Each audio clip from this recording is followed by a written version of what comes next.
আজকে আমরা দশম শ্রেণীর গোলক চ্যাপ্টার অঙ্ক দেখো। গোলকের একটাই তল, সেটা হলো বক্রতল।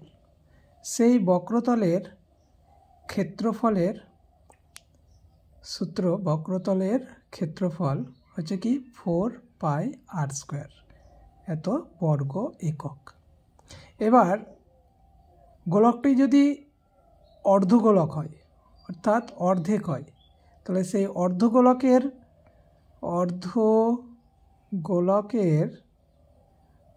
বক্রতলের ক্ষেত্রফল, সেই অর্ধগোলকের বক্রতলের ক্ষেত্রফল সমান কী হবে? ওই বক্রতলের ক্ষেত্রফলের অর্ধেক, মানে 2πr² বর্গ একক।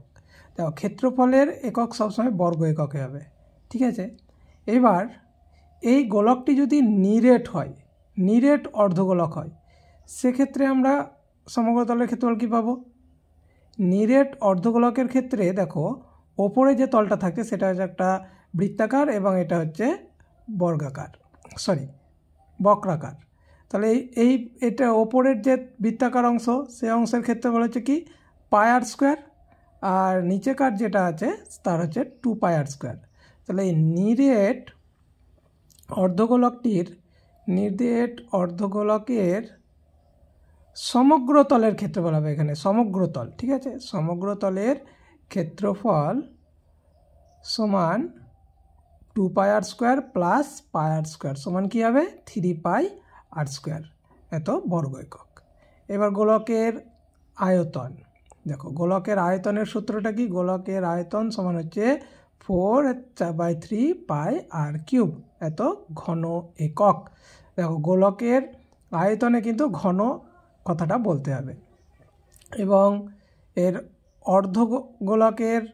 অর্ধগোলকের আয়তন কি হবে? ওই যে আয়তনটা আছে আমাদের 4/3πr³ তার অর্ধেক, অর্থাৎ 2/3πr³ ঘন একক, 2/3πr³ ঘন একক।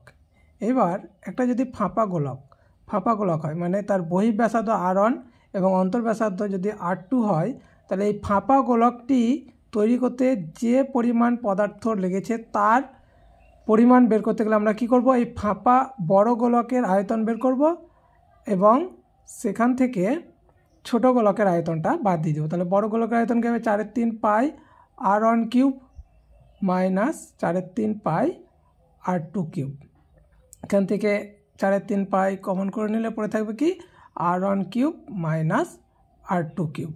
এটা হয়ে গেল আমাদের ঘন একক, এই ফাঁপা গোলকের আয়তন।